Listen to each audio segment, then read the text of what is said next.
प्रत्येक दिवस की भांति आज भी हम यहाँ पर लाइव चर्चा का कार्यक्रम शुरू कर रहे हैं। कार्यक्रम शुरू करने में थोड़ा विलंब जरूर हुआ है, लेकिन अब कार्यक्रम शुरू हो चुका है और आज का जो विषय है मातृका चक्र। मातृका चक्र ही आज का विषय है। तो मातृका चक्र का रहस्य क्या है? क्योंकि ये जो शाक्त उपाय है ये शक्तियों की बात करता है और शाक्त उपाय में, शाक्त साधना में गुरु का महत्व अधिक होता है शांभव साधना की तुलना में।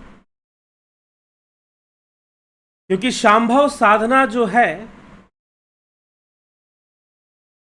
वह सीधा शिव तत्व या आत्मा को ही जानने की बात करता है, लेकिन शाक्त उपाय कहता है कि पहले आप, एक और माध्यम है शिव तक पहुंचने का।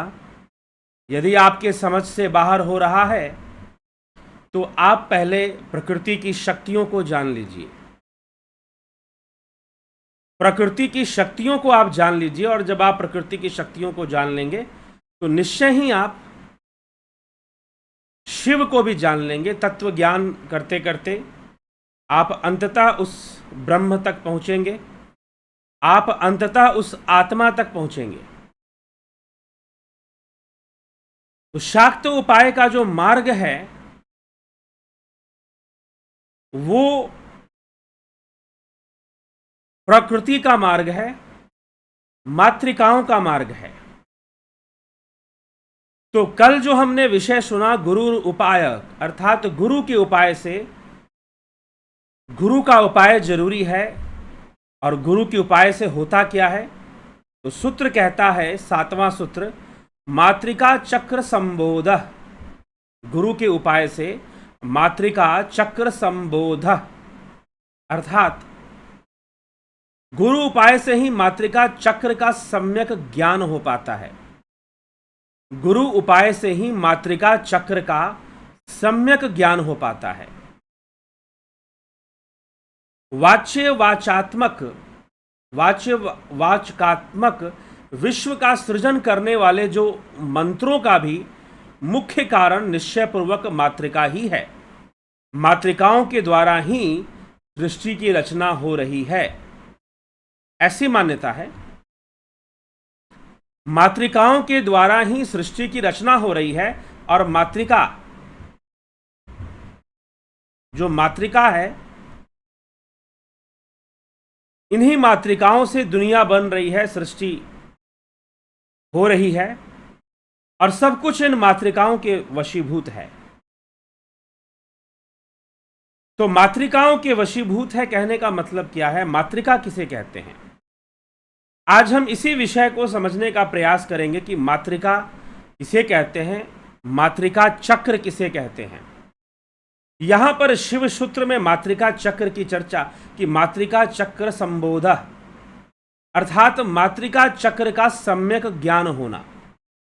लेकिन मातृका चक्र का सम्यक ज्ञान कैसे होता है? तो गुरु कृपा से होता है, गुरु के बताए हुए उपाय से होता है। जी हां, जो अद्वैत साधना नहीं कर पाते, जैसे कई लोग मुझसे प्रश्न करते रहते हैं, यहां पर अद्वैत कैसे हो सकता है, अद्वैत हमको समझ में नहीं आता है। ठीक है, ऐसा प्रश्न लोग करते हैं। नहीं, अद्वैत का तो अभी कोई पीछे एक महानुभाव, परसों की बात है शायद, वो अद्वैत कह रहे थे अद्वैत तो खंडित हो गया, तो अद्वैत कैसे रह गया?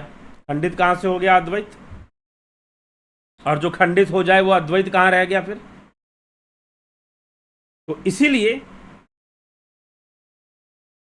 वो जो अवस्था है, जो एकल की अवस्था है, जो रियल सेल्फ है, हमारा रियल सेल्फ,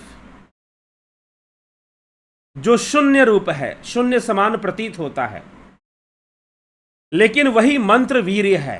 मंत्र वीर्य मतलब मातृकाओं की शक्ति उसी के पीछे, उसी में है। मातृकाओं की शक्ति उसी में है, उस मंत्र वीर्य में। उस मंत्र वीर्य का ज्ञान हो जाता है जब हम शिव तत्व को जान लेते हैं, जब हम शांभव को जान लेते हैं, जब हम भैरव साधना करते हैं, शांभव साधना करते हैं, शांभव उपाय करते हैं, तो मंत्र वीर्य की प्राप्ति होती है। नहीं तो मंत्रों की प्राप्ति होती है, और जो मंत्रों का निर्माण है वो मातृकाओं से होता है। जो मंत्रों का निर्माण है वो मातृकाओं से होता है। तो मातृका क्या है? मंत्रों के मूल में मातृकाएं हैं, और मातृकाओं के मूल में प्रणव है, और प्रणव के मूल में शून्य है, वो ब्रह्म है। स्वयं वह परम शक्ति है, वो सर्वव्यापी सत्ता है, वह भावातीत, शब्दातीत, विचारातीत, कल्पातीत ब्रह्म ही है। तो वह जो ब्रह्म है, उसके लिए, उसके बोध के लिए मंत्र वीर्य का कॉन्सेप्ट आपको दिया था शिव सूत्र में। आपको अगर याद हो कि मंत्र वीर्य क्या होता है, अर्थात मंत्रों के पीछे जो शक्ति काम कर रही है उसी को हम मंत्र वीर्य कहते हैं। लेकिन मंत्रों के पीछे मातृकाएं हैं, और मातृकाओं के पीछे क्या है? मातृकाओं के पीछे मंत्र वीर्य है, और वह मंत्र वीर्य ही शून्य स्वरूप है, वही ब्रह्म स्वरूप है। तो मंत्रों में शक्ति वही देता है। हम सब अपनी शक्ति का जब भी प्रयोग करते हैं, अगर हम विज्ञान भैरव तंत्र, जो कि शिव सूत्र पे आधारित है, विज्ञान भैरव तंत्र साधना का एक ग्रंथ है जो कि शिव सूत्र की विचारधारा पर ही आधारित है। वो तो विज्ञान भैरव के अनुसार हमें एक शून्य की अवस्था में ध्यान लगाना चाहिए, उसी में सारी शक्ति है, और हमारी श्वासें भी शून्य से जाती हैं, शून्य से आती हैं, उनका भी केंद्र बिंदु शून्य ही है। संधि स्थान पर, प्राण और अपान के संधि स्थान पर शून्य का ही अनुभव होता है। अब यह अनुभव करने का विषय है। ध्यान योग के माध्यम से हम उस शून्य तक पहुंचकर कैसे उसका ध्यान करें, कैसे उस अवस्था में बने रहें, ये एक अभ्यास का विषय है, ये एक क्रिया का विषय है, प्रैक्टिस का टॉपिक है। तो प्रैक्टिस कैसे होती है? तो जब हम ध्यान योग या आदि कुछ क्रियाएं सीखते हैं या कोर्स करते हैं तो हमें कुछ पता चलता है। तो मातृकाएं उसी शून्य से निकलती हैं, मातृकाएं भी उसी शून्य से निकलती हैं, और उनका आधार भी वही शून्य है, उनका आधार भी वही शून्य है। तो अब वह जो शून्य है उनसे मातृकाएं बनती हैं, और मातृकाओं से मंत्रों का निर्माण होता है। मातृकाएं बीज मंत्र के रूप में काम करती हैं, और इन मातृकाओं के चक्र को ही मातृका चक्र बोलते हैं। तो मातृका चक्र क्या है? मातृका शब्द कहां से निकला है? मातृका शब्द निकला है मातृ से, अर्थात माता, मां से। चलिए, यहां पर हम शाक्त उपाय पढ़ रहे हैं शिव सूत्र में, तो वास्तव में शाक्त उपाय का केंद्र बिंदु मातृका है। शाक्त उपाय का केंद्र बिंदु ही मातृका है। तो मातृका का अर्थ क्या है? जो माता का है, जो मां की शक्ति है। मातृ शब्द का यहां अर्थ है माता, मां, जगदम्बा, जगन माता, प्रकृति रूपी माता, जो सबको जन्म देने वाली है, जो सृष्टि करने वाली है। जितनी भी सृष्टि हो रही है वो मातृकाओं के द्वारा हो रही है।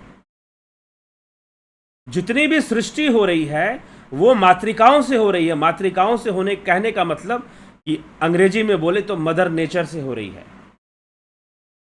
जो कुछ भी हो रहा है आपके जीवन में, सुख दुख आ रहा है, आपसे कोई कर्म हो रहा है, उन सब के पीछे ये मातृकाएं हैं। और मातृकाओं की संख्या कितनी होती है? क्या कोई बता सकता है कमेंट कर कर कि मातृकाओं की संख्या कितनी होती है?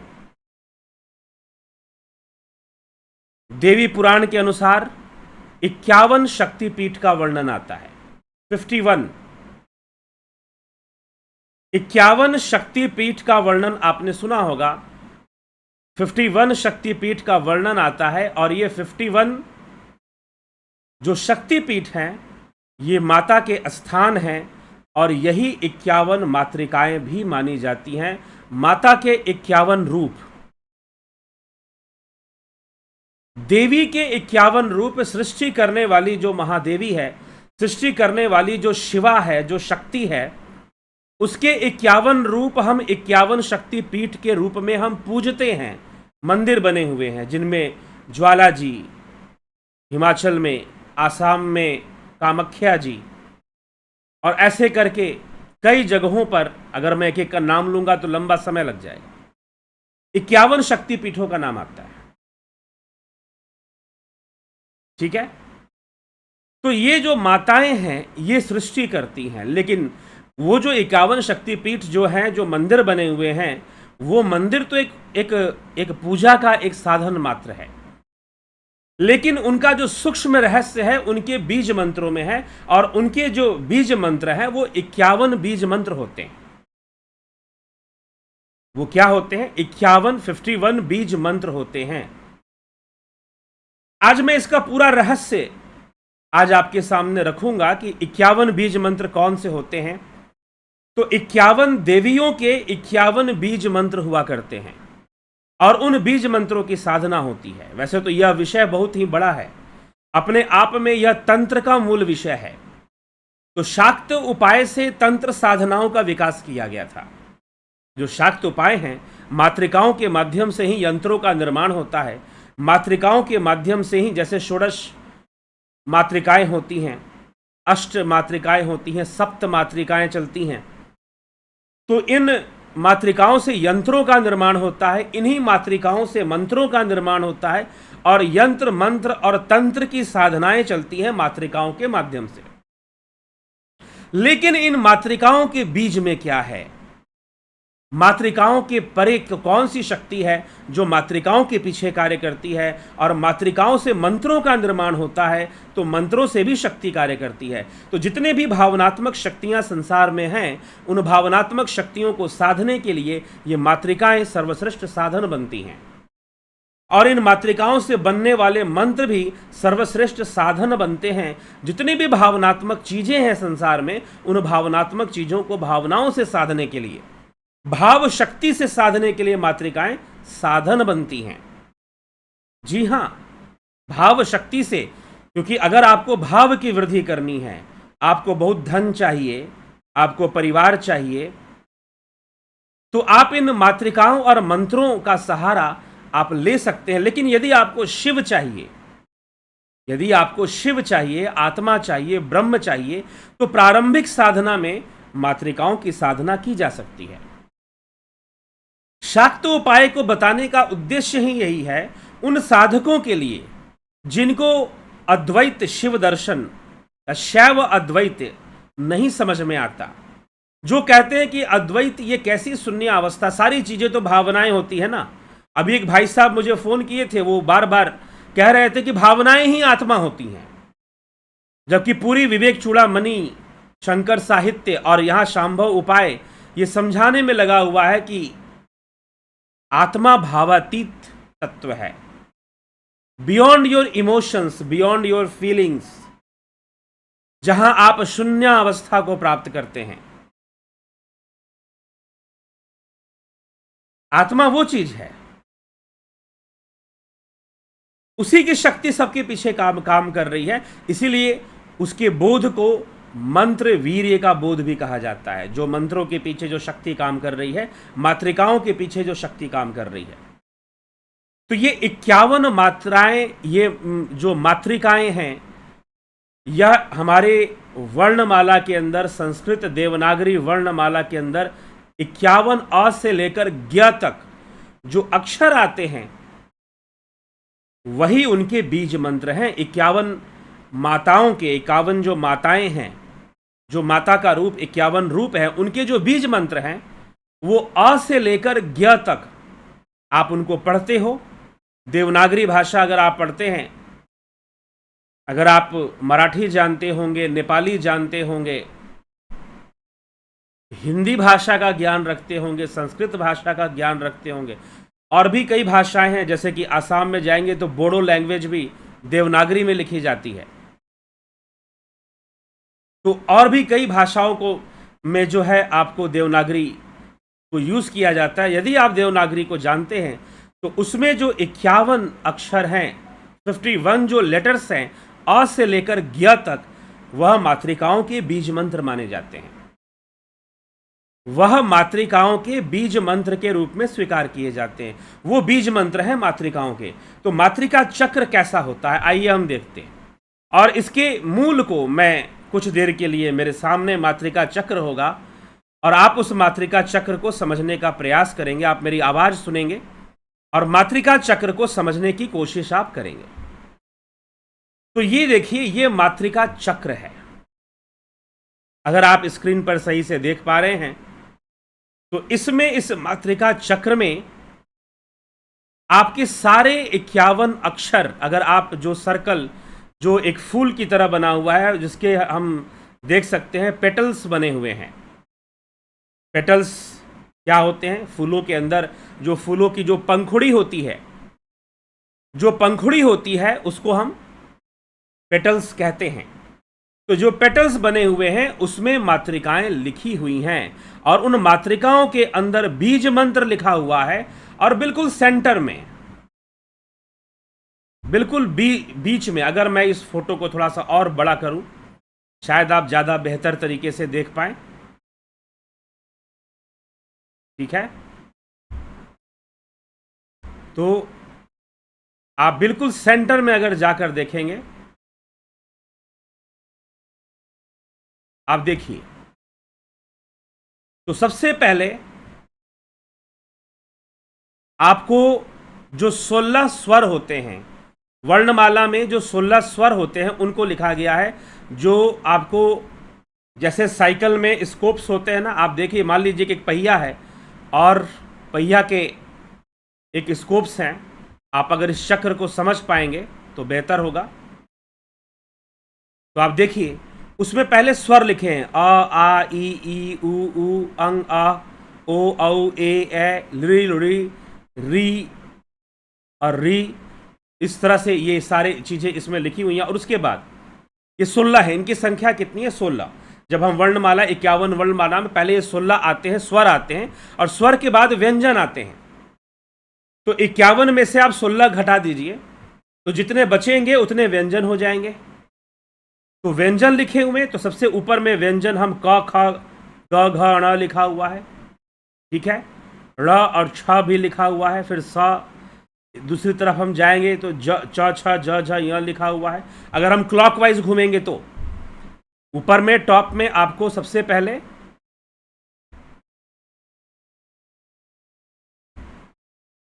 क, ख, ग, घ, ण मिलेगा, फिर च, छ, ज, झ, य मिलेगा, फिर ट, ठ, ड, ढ, न मिलेगा। आप क्लॉकवाइज घूमना है इसमें, यह ध्यान रखिएगा। तो ये मातृकाएं सारी आप टोटल गिन लेंगे तो 51 हो जाएंगे। टोटल गिन लेंगे तो क्या हो जाएगा? 51 हो जाएगा। 51, 51। आप वैसे भी वर्णमाला में सारे व्यंजनों और स्वर और व्यंजन सारे गिन लीजिए, तो 16 स्वर होते हैं, 16 स्वर होते हैं, जिनको कि ये जो एक पेटल्स और बीच में एक सर्कल है, सेंटर सर्कल, जिसमें ह सौ लिखा हुआ है, ह सौ, हंग सो हंग, ऐसे लिखा हुआ है बीच में, सेंटर में। ये मातृका चक्र में आपको मातृका के रहस्य को समझाने के लिए मैं इस विषय को लिया हूं। थोड़ा सा एकाग्रता से देखने और समझने वाली चीज है। तो सेंटर पॉइंट में क्या है? हा सो लिखा हुआ है। और फिर जो आपको जो बड़ा सर्कल है जिसमें कि पेटल्स बने हुए हैं, जैसे कि उसमें फिर व्यंजन को लिखे गए हैं, तो उनको जो जोड़ने वाली, जो बीच में एक रो का काम कर रही है, स्तंभ का काम कर रही है, एक कनेक्टिंग जो ब्रिज का काम कर रही है, उसमें स्वर हैं। अर्थात कि जो हंसो है या सोहंग है, उससे स्वर निकले हैं और स्वर से फिर व्यंजन निकले हैं, और स्वर और व्यंजन दोनों को मिलाकर जो मातृकाओं की संख्या बनती है वो 51 बनती है, 51 बनती है। ठीक है, ये मातृका रहस्य है। तो जितने भी 51 जो माताएं हैं, 51 जो देवियां हैं, ये 51 जो जिसमें कि आपको 16 जो है उनका संबंध विशुद्धि चक्र से होता है, और 16 जो देवियां हैं उनमें स्वर की देवियां आती हैं, और फिर जो है मातृकाएं व्यंजन के हैं। तो क ख ग घ से लेकर ज्ञ तक जो है ये सारे इसमें आते हैं, सारी मातृकाएं आ जाती हैं। तो पहले जो बीज से, तो अब एक बात है कि हमें पहुंचना कहाँ है, हमें सेंटर में पहुंचना है। ये जो ह सौ लिखा हुआ है ना, यहां पहुंचना है, शिव तत्व यहां पे मिलेगा। जो ह सौ लिखा हुआ है, ह सौ, आप ध्यान से देखिए, सेंटर में ह सौ लिखा हुआ है। एक्चुअल में ये क्या है, सोहंग है, और सोहंग में से आप स और ह व्यंजन को त्याग देंगे तो क्या बचेगा, ओम। तो केंद्र में ओंकार है, केंद्र में प्रणव है, केंद्र में प्रणव है। क्योंकि मैं प्रणव साधना करवाता हूं, ध्यान योग का कोर्स जो लोग करते हैं उनको प्रणव साधना करवाई जाती है। तो एक जिज्ञासु ने पूछा कि मैं ऐसे ऐसे साधना करता हूं, बीज मंत्रों की साधना करता हूं, तो बीज मंत्र ज्यादा बड़ा है या ये प्रणव की साधना ज्यादा श्रेष्ठ होगी, क्या होगा आप मुझे बताइए। दोनों ही श्रेष्ठ है, दोनों ही श्रेष्ठ है, लेकिन जो प्रणव है वो बिल्कुल केंद्र में है। जितने मंत्र हैं, जितने बीज मंत्र हैं, वो सबके सब प्रणव से निकले हुए हैं, सबके सब प्रणव से निकले हुए हैं। और ये जो केंद्र में जो सर्कल है, बिल्कुल सेंटर में जो आप सर्कल देख पा रहे हो, ये क्या है, ये आपका सोहंग है, यही प्रणव है, ठीक, यही प्रणव है। तो ये सेंटर में प्रणव को सौ के रूप में लिखा हुआ है। जिन्होंने ध्यान योग का कोर्स किया है वो इस विषय को भली भांति जानते हैं कि सौ क्या होता है।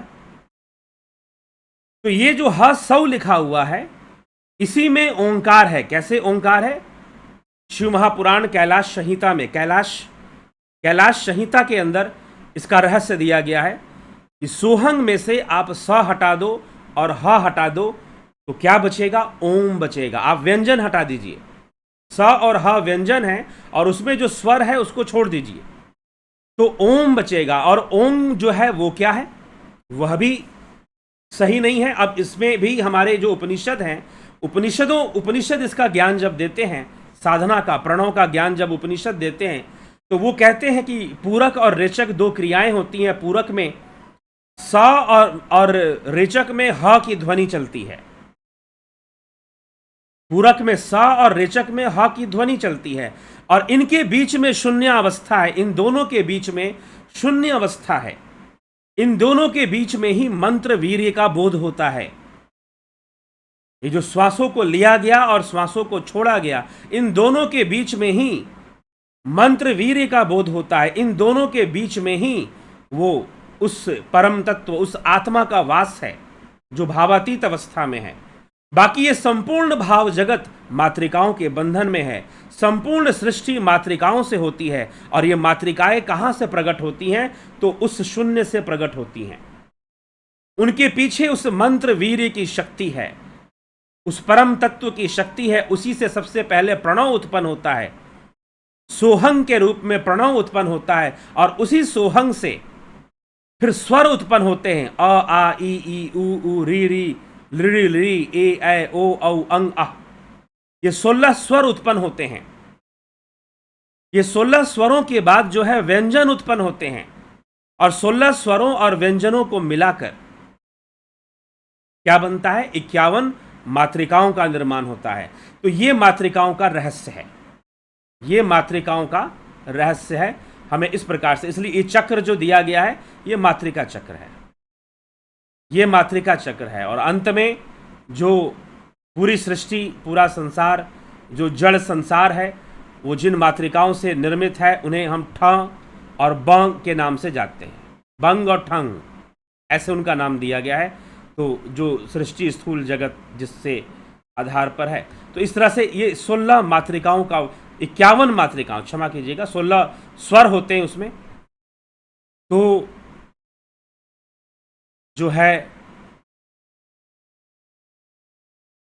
ये मातृकाएं इस प्रकार से इनका वर्णन आ जाता है। ठीक है, तो 35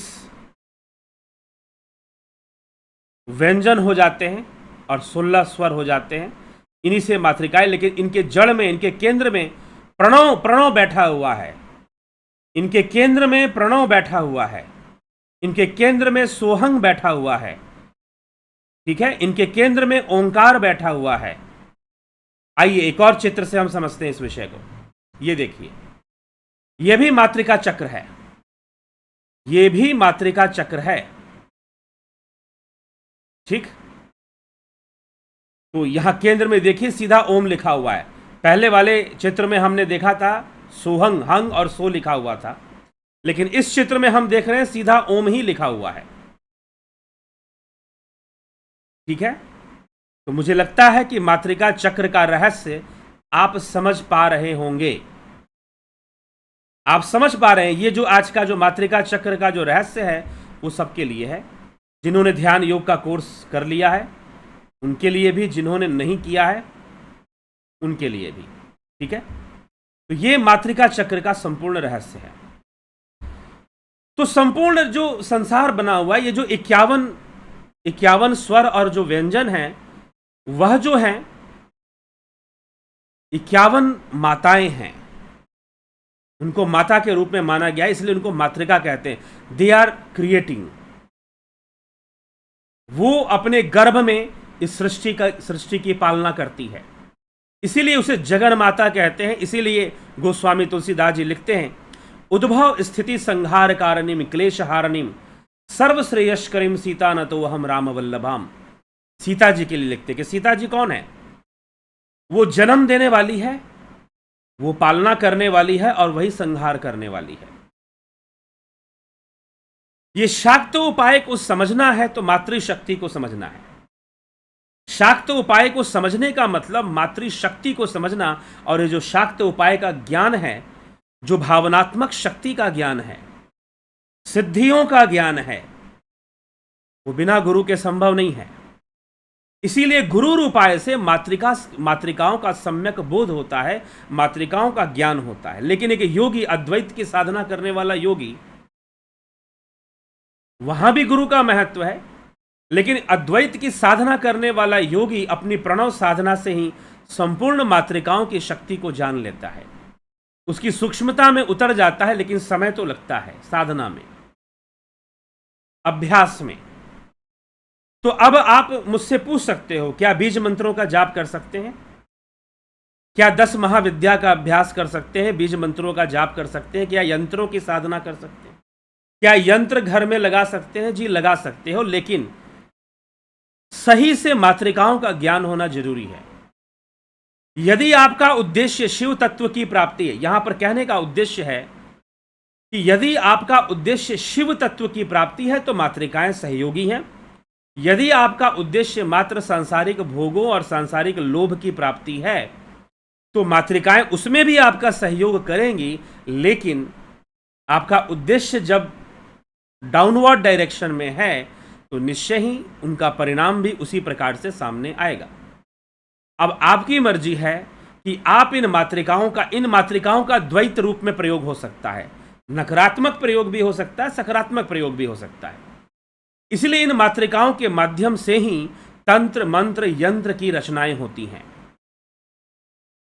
ठीक है, इन्हीं की शक्तियां काम करती हैं, इन्हीं की भावनात्मक शक्तियां, और इनके उच्चारण से भी, इनके बीज मंत्रों के उच्चारण से निकलने वाली जो शक्तियां हैं वो कार्य करती हैं।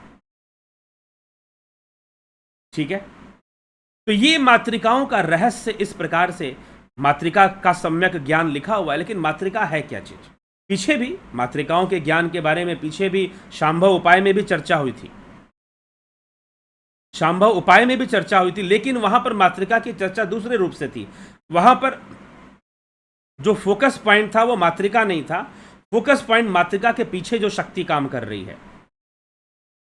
तो सबसे पहला जो शब्द है, केंद्र बिंदु में संपूर्ण मातृकाओं और संपूर्ण मातृकाओं के केंद्र में जो शक्ति है वो प्रणव की शक्ति है, वो प्रणव की शक्ति है। इसकी शक्ति है वो प्रणव की शक्ति है, वो सोहंग रूप में उसका उच्चारण है, और उससे भी परे जाकर शून्य अवस्था है एक, वो वही मंत्र वीर्य का बोध होता है, वही मंत्र वीर्य का बोध होता है। तो साधनाएं किस प्रकार से आगे बढ़ती हैं, बीज मंत्रों की साधना, मातृकाओं की साधना, तंत्र की साधना, मंत्र की साधना कैसे आगे बढ़ती हैं, कैसे चलती हैं, उनका आधार क्या बनता है, ये सारी बातें आपको स्पष्ट हो जाएंगी। क्योंकि सारे की सारे जो तंत्र शास्त्र हैं वो इन मातृकाओं पे निर्भर करते हैं, इन मातृकाओं पे निर्भर करते हैं। इसीलिए यह कितना वैज्ञानिक भाषा है, देवनागरी भाषा।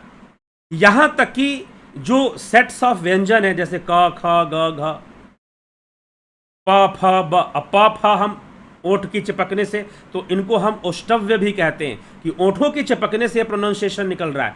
तालव्य, तालु और जिह्वा के मिलने से जो प्रोनाउंसिएशन निकलता है उसको हम तालव्य कहते हैं।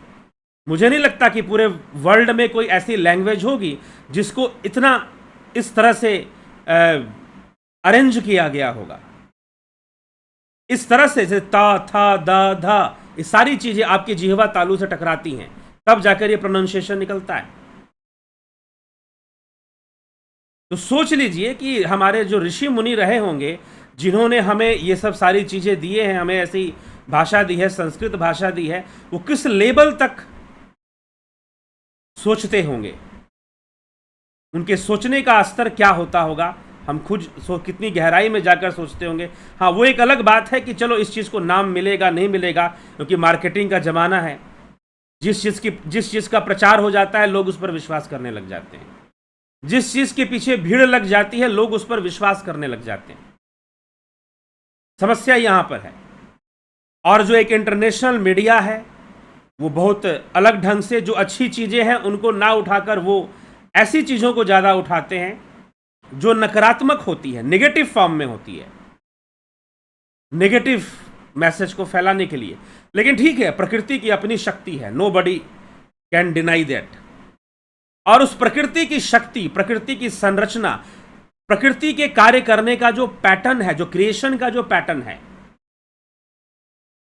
उनको समझने के लिए हमारे ऋषि मुनियों ने बहुत सारे काम किए हैं। उसी के लिए शास्त्र, जो सांख्य शास्त्र के जो 25 तत्वों का क्या है, वो एक पैटर्न है। ये कैसे सृष्टि डेवलप हो रही है, कैसे इवोल्यूशन हो रहा है, कैसे चीजें विकसित हो रही हैं, एक पैटर्न को समझाने की कोशिश की गई है। मैथमेटिकल पैटर्न है। और बहुत पहले जो है हमारे ऋषि मुनियों ने ये कैलकुलेशन हमें दे दिया था। इसी कैलकुलेशन पर बेस्ड ज्योतिष का कैलकुलेशन हो जाता है। पाश्चात्य दर्शन में, वेस्टर्न फिलॉसफी में, प्री सोक्रेटिक फिलॉसफी में पाइथागोरस को हम पढ़ते हैं। वेस्ट में, ग्रीस में, ग्रीक फिलॉसफर्स में पाइथागोरस ही एक ऐसे दार्शनिक थे जिन्होंने पहली बार कहा था कि सब कुछ एक मैथमेटिक्स के फॉर्म में है, सब कुछ है कैलकुलेशन के फॉर्म में है। और ये सारी चीजें, यहां तक कि मनुष्य में कि जीवन में घटने वाली घटनाएं भी कहीं ना कहीं कैलकुलेट होती हैं।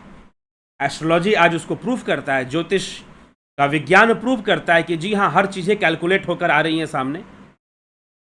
एस्ट्रोलॉजी क्या है? कैलकुलेशन है। आप कितना एक्यूरेट कैलकुलेट करोगे उतना एक्यूरेट आप बता सकते हो। हाँ ठीक है, आजकल लोग कैलकुलेशन नहीं करते क्योंकि सॉफ्टवेयर डेवलप हो चुके हैं और उसके माध्यम से चीजें चलती हैं। तो ये सारी चीजें हमें समझने की आवश्यकता है।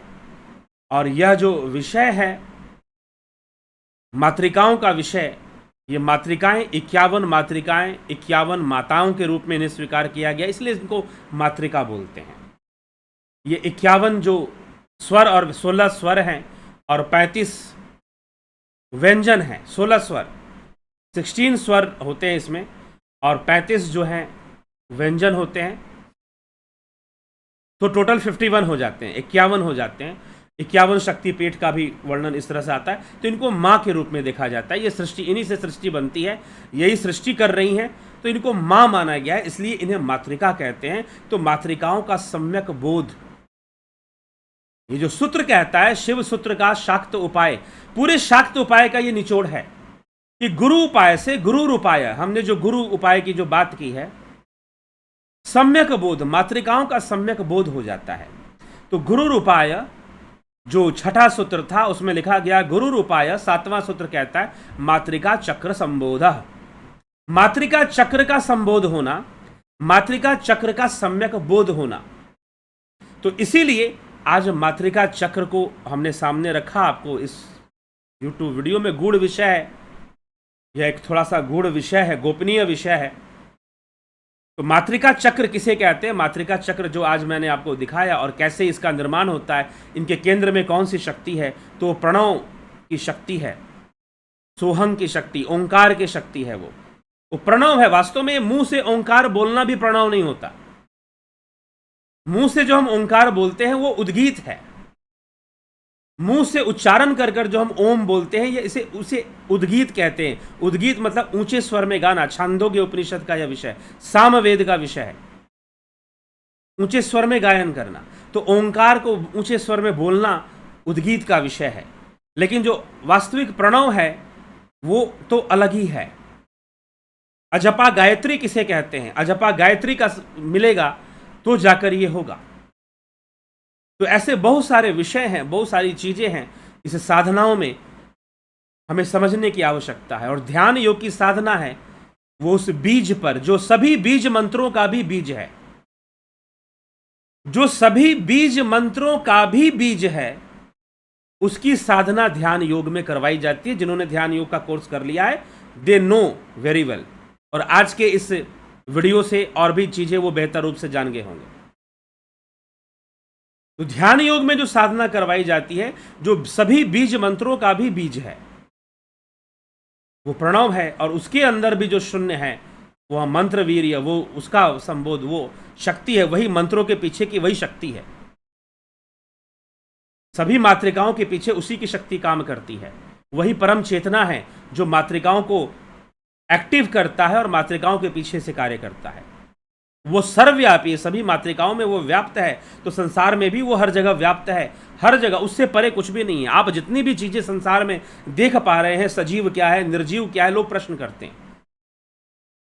किसी वस्तु की सजीवता का अनुभव और किसी वस्तु की निर्जीवता का अनुभव उस चेतना के कारण ही हो पाता है। इसलिए निर्जीव होने का मतलब ये नहीं कि वो चेतना से परे हो गया, जी नहीं, ऐसा कभी गलती से मत समझिएगा। निर्जीव का अर्थ सब कुछ उस चेतना के साम्राज्य में ही है। और उस चैतन्य को जानना, जो शुद्ध चैतन्य है, उसको जानना, शुद्धावस्था को प्राप्त कर लेना। जब हम इन भावनाओं से, इन मातृकाओं से मुक्त होकर विचार चलते हैं, मातृकाओं का सहारा लेकर ही चलते हैं। जितने भी थॉट्स आपके दिमाग में आएंगे, they all have the base of मातृका। वो इस वर्णमाला के साम्राज्य, इन बीज मंत्रों के साम्राज्य से ही चलते हैं। जितने भी थॉट्स आते हैं उनका आधार कौन बनता है? मातृकाएं बनती हैं। और जब मातृकाएं नहीं रहेंगी तो विचार नहीं रहेंगे, तो शुद्ध चेतना, वहां शून्यता, वहां आत्मा है, वहां आत्मा की शक्ति है। और वो हमेशा अपनी शुद्धा अवस्था में वो है। हमें वहां पहुंचना है, बस हमें उसकी यात्रा करना है। वो कोई बैटरी नहीं है कि चार्ज हो जाएगा और डिस्चार्ज हो जाएगा। ये व्यक्तिगत अपनी ख्याली पुलाव के अलावा कुछ भी नहीं है।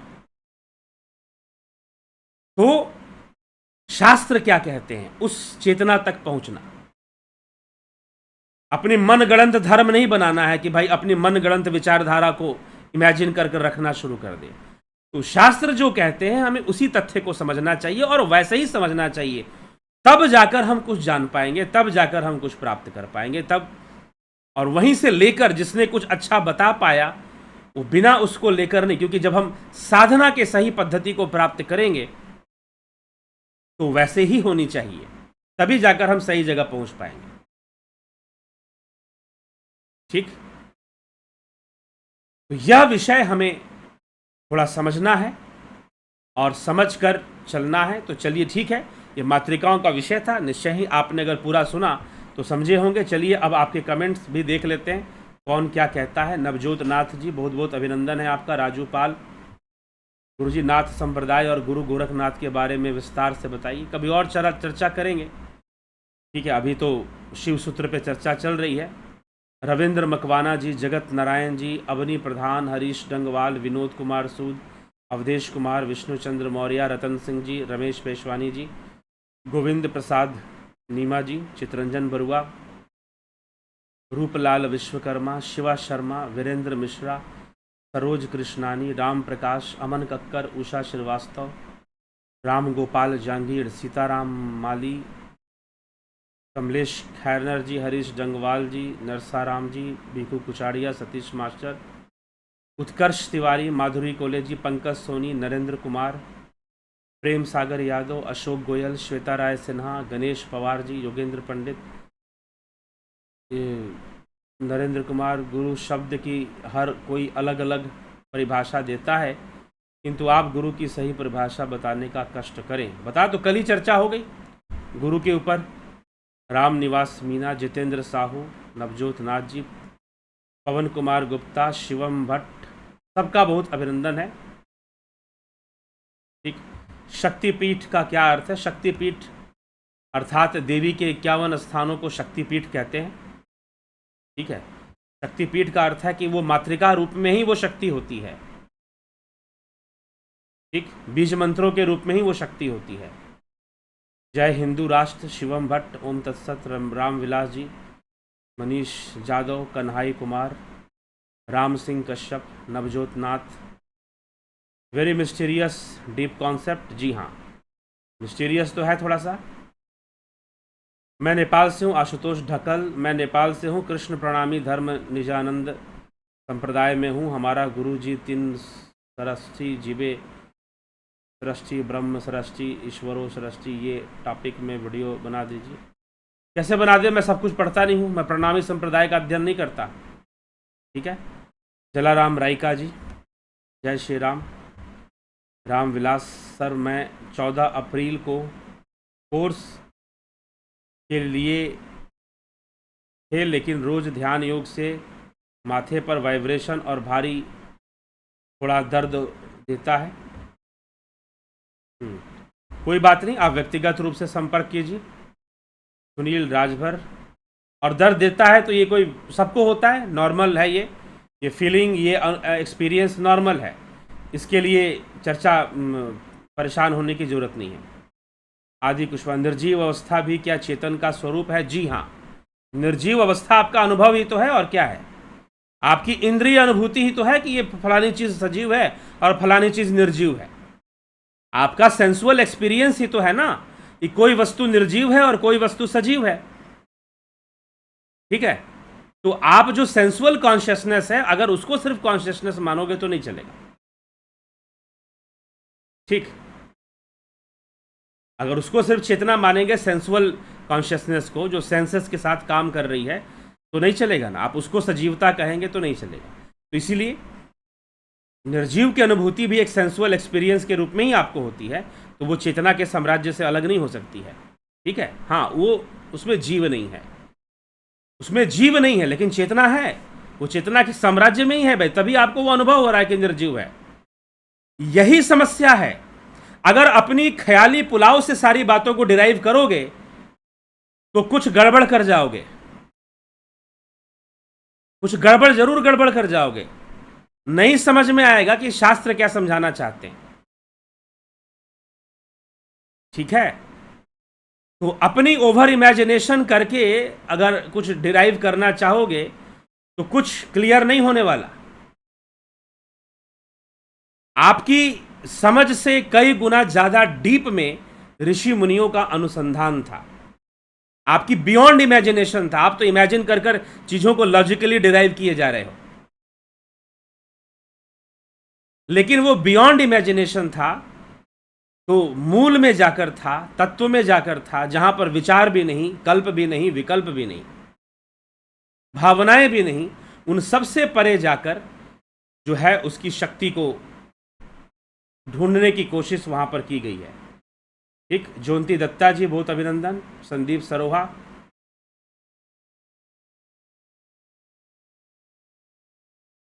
ओम ह्राम ह्रीम ह्राम सा सूर्याय नमः। ठीक, संधि, इसका अर्थ समझा दीजिए, क्या समझा जाए? सूर्य मंत्र है, ठीक, बीज मंत्रों के साथ सूर्यदेव का मंत्र।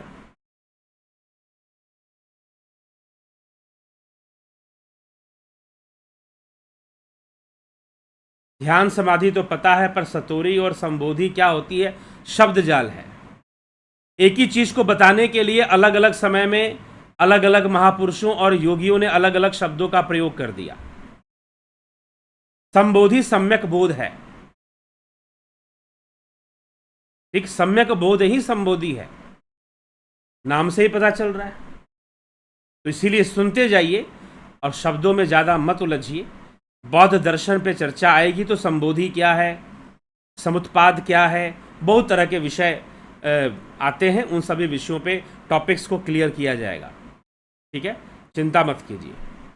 पहले शैव दर्शन, योग दर्शन, ये सब हम समझ लें अच्छे से, तो वो सब बातें भी हमें समझ में आ जाएगी, चर्चा की जाएगी, चिंता ना करें, ठीक।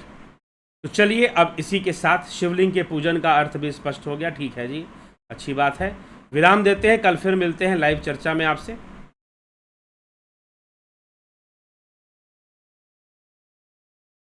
बहुत बहुत आभार आप सभी का। ध्यान योग करना चाहते हैं, प्रणव साधना सीखना चाहते हैं, जो मातृकाओं का भी बीज है, अगर उस बीज मंत्र, जो सभी बीज मंत्रों का भी बीज है, सभी बीज मंत्रों का भी जो बीज है, उसकी साधना जानना चाहते हैं, करना चाहते हैं, तो ध्यान योग का कोर्स ज्वाइन कीजिए ना, ठीक है। ध्यान योग का कोर्स ज्वाइन कीजिए और लाभ उठाइए।